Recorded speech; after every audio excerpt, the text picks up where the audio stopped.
న్యాయాధిపతులు 18వ అధ్యాయము. ఆ దినములలో ఇజ్రాయేలీయులకు రాజు లేడు, మరియు ఇజ్రాయేలీయులు గోత్రములలో ఆ దినము వరకు దానీయులు స్వాస్థ్యము పొంది ఉండలేదు గనుక ఆ తాము నివసించుటకు తమకు స్వాస్థ్యము వెదుకుకొనుటకై వారు బయలుదేరి యుండిరి. ఆ దేశ సంచారము చేసి దానిని పరిశోధించుటకై దానీయులు తమ వంశస్థులందరిలో నుండి పరాక్రమవంతులైన 5 మనుష్యులను జోరియా నుండి ఎస్తాయేలు నుండి పంపి మీరు వెళ్ళిన దేశమును పరిశోధించుడని వారితో చెప్పగా, వారు ఎఫ్రామీయుల మన్యముననున్న మీకా ఇంటికి వచ్చి అక్కడ దిగిరి. వారు మీకా ఇంటి యొద్ద నున్నప్పుడు లేవీయుడైన ఆ యవనుని స్వరమును పోల్చి ఆ వైపునకు తిరిగి అతనితో, ఎవడు నిన్ను ఇక్కడికి రప్పించెను? ఈ చోటున నీవేమి చేయుచున్నావు? ఇక్కడ నీకేమి కలిగి ఉన్నదని అడగగా, అతడు మీకా తనకు చేసిన విధము చెప్పి, మీకా నాకు జీతమిచ్చుచున్నాడు, నేను అతనికి యాజకుడనై ఉన్నానని వారితో చెప్పెను. అప్పుడు వారు, మేము చేయబోవు పని శుభమగునో కాదో మేము తెలుసుకొనున్నట్లు దయచేసి దేవుని యొద్ద అతనితో అనగా, ఆ యాజకుడు, క్షేమముగా వెళ్ళుడి, మీరు చేయబోవు పని యెహోవా దృష్టికి అనుకూలమని వారితో చెప్పెను. కాబట్టి ఆ 5 మనుష్యులు వెళ్ళి లాయిషునకు వచ్చి దానిలోని జనము సిదోనీయుల వలె సుఖముగాను నిర్భయముగాను నివసించుటయు, అధికార బలము పొందిన వాడెవడును లేకపోవుటయు, ఏమాత్రమైనను అవమానపరచగలవాడెవడును ఆ దేశములో లేకపోవుటయు, వారు సిదోనీయులకు దూరస్థులై ఏ మనుష్యులతోనూ సాంగత్యము లేకుండుటయు చూచిరి. వారు జోర్యాలోను ఎస్తాయేలులోను ఉండు తమ స్వజనుల యొద్దకు రాగా, వారు మీ తాత్పర్యమేమిటని అడిగిరి. అందుకు వారు, లెండి, వారి మీద పడుదుము, ఆ దేశమును మేము చూచితిమి, అది బహు మంచిది, మీరు ఊరుకన్నారేమో, ఆలస్యము చేయక బయలుదేరి ప్రవేశించి ఆ దేశమును స్వాధీనపరచుకొనుడి. జనులు నిర్భయముగానున్నారు గనుక మీరు పోయి వారి మీద పడవచ్చును. ఆ దేశము నలుదిక్కుల విశాలమైనది, దేవుడు మీ చేతికి దానిని అప్పగించును. భూమిలోనున్న పదార్థములలో ఏదియు అచ్చట కొదవలేదనిరి.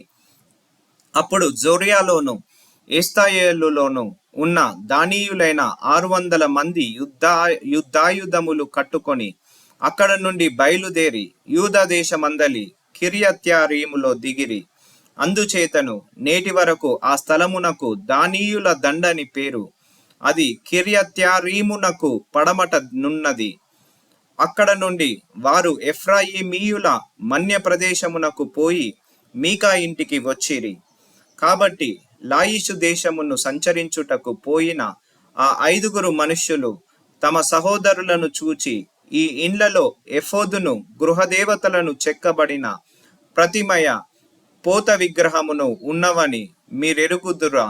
మీరేమి చేయవలెనో దాని యోచన చేయుడనగా, వారు తిరిగి లేవుడైన ఆ యవనుడున్న మీకా ఇంటికి వచ్చి అతన్ని కుశల ప్రశ్నలు అడిగిరి. దానీయులైన ఆ 600 మంది తమ యుద్ధాయుధములను కట్టుకొని గవిని వాకిట నిలుచుండగా, దేశమును సంచరించుటకు పోయిన ఆ 5 మనుష్యులు లోపల చొచ్చి ఆ ప్రతిమను, ఎఫోదును, గృహదేవతలను, పోత విగ్రహమును పట్టుకొనిరి. అప్పుడు ఆ యాజకుడు యుద్ధాయుధములు కట్టుకొనిన ఆ 600 మంది మనుషులతో కూడా గవిని ఎదుట వాకిట నిలిచి ఉండెను. మీరు మీకా ఇంటికి పోయి చెక్కబడిన ప్రతిమను, ఎఫోదును, గృహదేవతలను, పోత విగ్రహమును పట్టుకొనినప్పుడు ఆ యాజకుడు, మీరేమి చేయుచున్నారని వారిని అడగగా, వారు, నీవు ఊరకుండుము, నీ చెయ్యి నీ నోటి మీద ఉంచుకొని మాతో కూడా వచ్చి మాకు తండ్రివిగాను యాజకుడవుగాను ఉండుము. ఒకని ఇంటి వారికే యాజకుడవై ఉండుట నీకు మంచిదా? ఇజ్రాయేలీయులలో ఒక గోత్రమునకు, కుటుంబమునకు యాజకుడవై ఉండుట మంచిదా అని అడిగిరి. అప్పుడు ఆ యాజకుడు హృదయమున సంతోషించి ఆ ఎఫోదును, గృహదేవతలను చెక్కబడిన ప్రతిమను పట్టుకొని ఆ జనుల మధ్య చేరెను. అట్లు వారు తిరిగి చిన్న పిల్లలను, పశువులను, సామాగ్రిని తమకు ముందుగా నడిపించుకొని పోయిరి. వారు మీకా ఇంటికి దూరమైనప్పుడు మీకా పొరుగిండ్ల వారు పోగై దానియేలును వెంటాడి కలుసుకొని వారిని పిలవగా, వారు తమ ముఖములను కొని, నీకేమి కావలెను, ఇట్లు గుంపు కూడా నేలా అని మీకాను అడిగిరి. అందుకతడు, నేను చేయించిన నా దేవతలను, నేను ప్రతిష్ఠించిన యాజకుని మీరు పట్టుకొని పోవుచున్నారే. ఇక నా యొద్ద ఏమియున్నది, నీకేమి కావలననుచున్నారే, అదేమన్న మాట అనగా, దానియేలు, నీ స్వరము మాలో నెవనికిని వినబడని నీయకుము.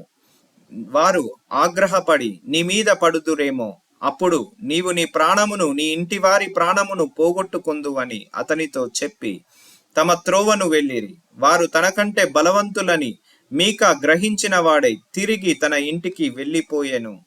మీకా చేసుకొనిన దానిని అతని యొద్దనున్న యాజకునిని వారు పట్టుకొని సుఖముగాను నిర్భయముగాను ఉన్న లాయిషు వారి మీదికి వచ్చి కత్తివాత వారిని హతము చేసి అగ్నిచేత ఆ పట్టణమును కాల్చివేసిరి.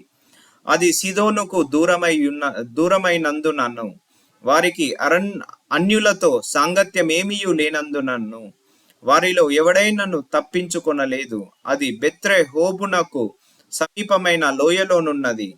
వారొక పట్టణమును కొని అక్కడ నివసించిరి. ఇజ్రాయేలుకు పుట్టిన తమ తండ్రి అయిన దానును బట్టి ఆ పట్టణమునకు దాను అను పేరు పెట్టిరి. పూర్వము ఆ పట్టణమునకు లాయిషు అను పేరు. దానియేలు చెక్కబడిన ఆ ప్రతిమను నిలుపుకొనిరి. మోషే మనుమడును గెర్షోను కుమారుడనైన యోనాతానను వాడును వాని కుమారులను ఆ దేశము చెరపట్టబడు వరకు దానియేలు గోత్రమునకు యాజకులై ఉండిరి. దేవుని మందిరము షిలోహులోనున్న దినములన్నింటను వారు మీకా చేయించిన ప్రతిమను నిలుపుకొని యుండిరి.